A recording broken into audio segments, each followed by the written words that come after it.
Kenpachi Zaraki is a beloved and feared character in the manga of Bleach. As captain of Squad 11, he is one of the 5 war potentials and a threat to both his enemies and allies. He is truly a terrifying menace to society. I mean, take Central 46, the government of the Soul Society, and they forbade him from simply training in Kendo due to his uncontrollable, unfathomable power. Kenpachi's simple yet powerful desire for battle, though, is what fans truly love about him. He lives for fighting and doesn't care about status or anything else, as long as he can fight a strong opponent. During battles, he exudes joy rather than seriousness, making him even more feared among his peers. The title of Kenpachi is what's interesting here, though. It is bestowed upon the strongest Shinigami of that period, claimed by killing the previous title holder and becoming captain of Squad 11. While there have been multiple Kenpachis throughout history, the tale starts and ends with Zaraki,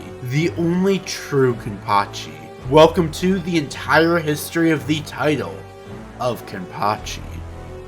Yachiro Unohana was the first to hold the title of Kenpachi. She had a notorious reputation as a bloodthirsty criminal before she joined the GOTEI 13. However, even as a part of the organization, she continued to be a threat to society. The original GOTEI 13 was not the quote-unquote honorable organization that we know of today, but a group of criminals brought together solely by the will of Yamamoto. It is said by Yuha that they are only defenders in name. Yachiro Unohana was so ruthless that she mastered Kaido, a healing technique to simply prolong her battles, to give her opponents a chance to defeat her. Imagine killing your opponent and then quickly healing them before they die, just so you can kill them again. Yeah, again, the outcome was never in doubt that she was going to be a victor. She was so ruthless that she traveled from district to district in search of a dangerous adversary, slaughtering all in her path. However, one day, everything changed when the Fire Nation attacked. What? Bro, what are you talking about, man? Wrong series. Kenpachi Zaraki attacked. In their battle, Yachiro Unohana emerged as the victor over Kenpachi, but he left a lasting impression by inflicting a scar that fueled her desire to fight him again. This encounter caused Kenpachi to subconsciously limit his power since he had never faced such a formidable opponent before, and found immense pleasure in the fight against Yachiro. Despite her victory, Yachiro felt that she had committed the ultimate sin that tarnished the title of Kenpachi and deserved punishment, so she relinquished the title. She realized that the young boy she had fought was the true embodiment of the Kenpachi, worthy of the title and the respect that came with it. However, she was responsible for the suppression of that great power. After relinquishing the title of Kenpachi, Yachiro becomes the captain of Squad 4 and focuses solely on her healing skills. That's right, this bloodthirsty monster becomes a doctor. If I was Yamamoto and getting my wounds patched up, I don't know, I'd be scared she might drug me for my secrets or something. I mean, I don't know. This girl is literally packing up dozens of people and then she just turns around and gives you a band-aid.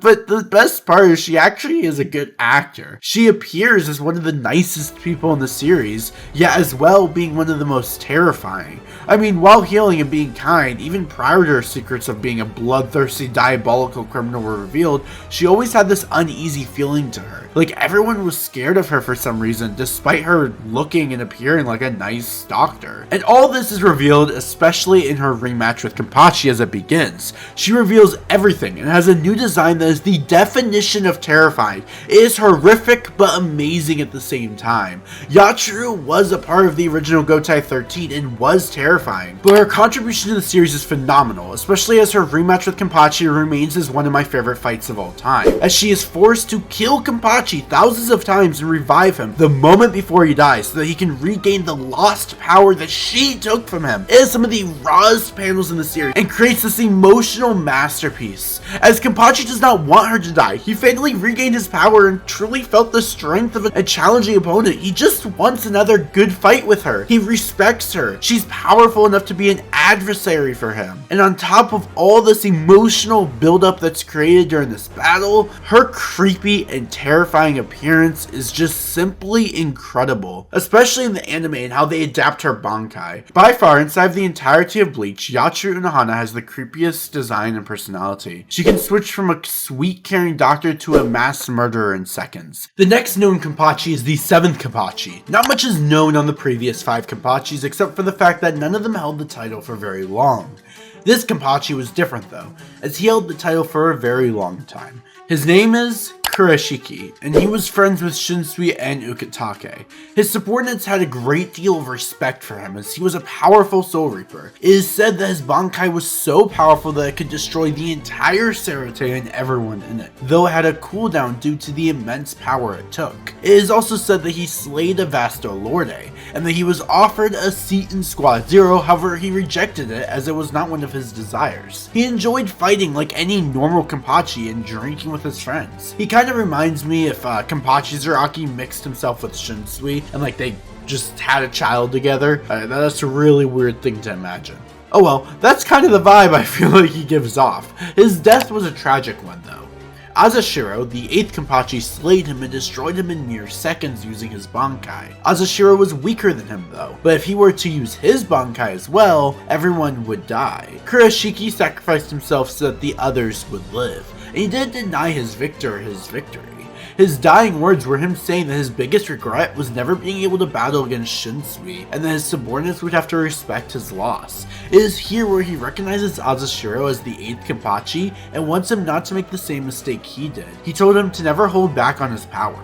He died happily, knowing that the title of Kenpachi will live on forever well past his years. Kurashiki is considered one of the most powerful characters in the series. We never saw his full power though, but we do know that in the end he was stronger than Azashiro. His Zanpakuto is called Gagaku Kairo, and its abilities are insane. For a Shikai, his blade becomes a large white sphere with enormous fangs the size of a bear. It only takes the form of a mouth, with no other limbs, ears, eyes, and etc. What makes it truly terrifying though is that he can manifest 13 of these beasts, which are not weak in a long shot. His Shikai is considered fairly strong, equal to some Bankais in the series. But what makes him even more terrifying is his Bankai, which quite literally summons an enormous pair of jaws from the ground which consumes and kills everything within their reach.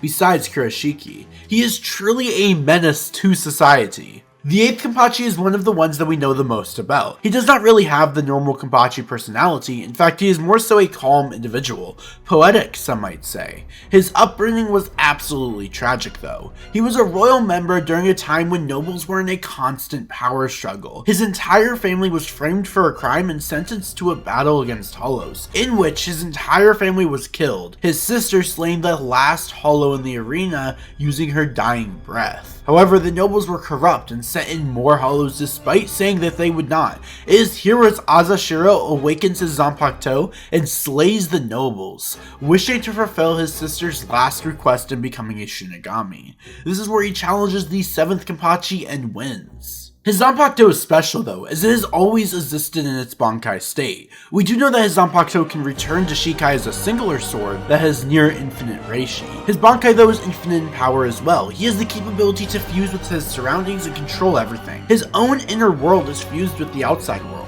causing him to be untraceable.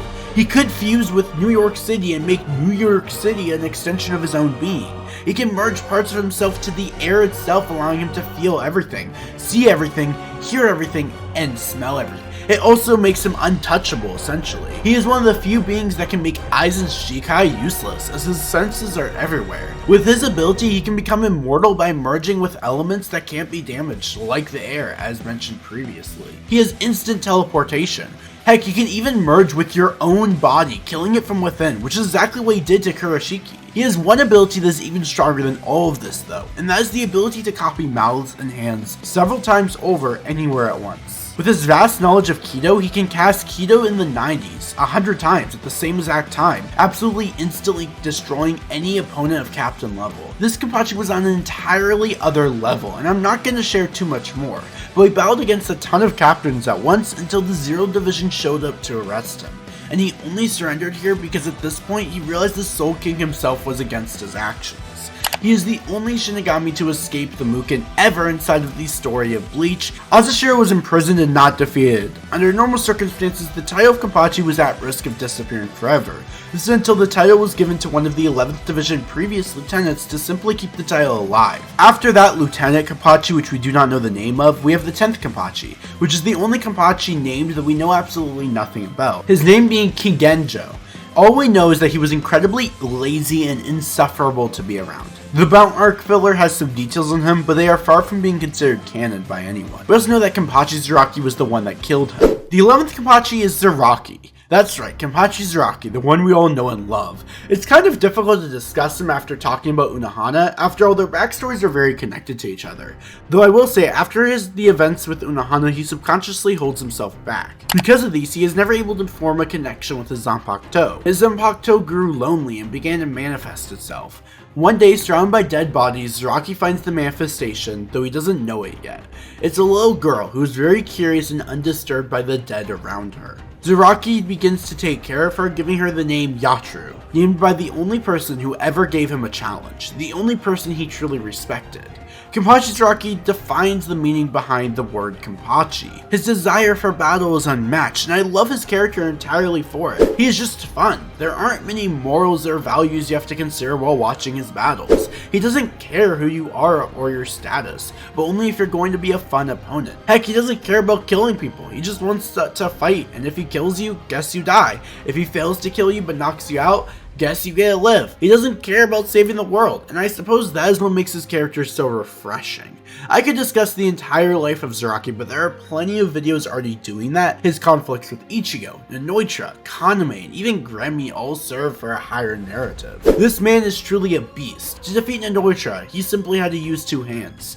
Gremmy simply imagined being as strong as Kenpachi, and he lost because he could not withstand the power that is Kenpachi. Kenpachi's Shikai is the power to cut anything. His Bankai turns him into a demon. He literally is turned into a demon. He is a menace, and he is absolutely insanely cool.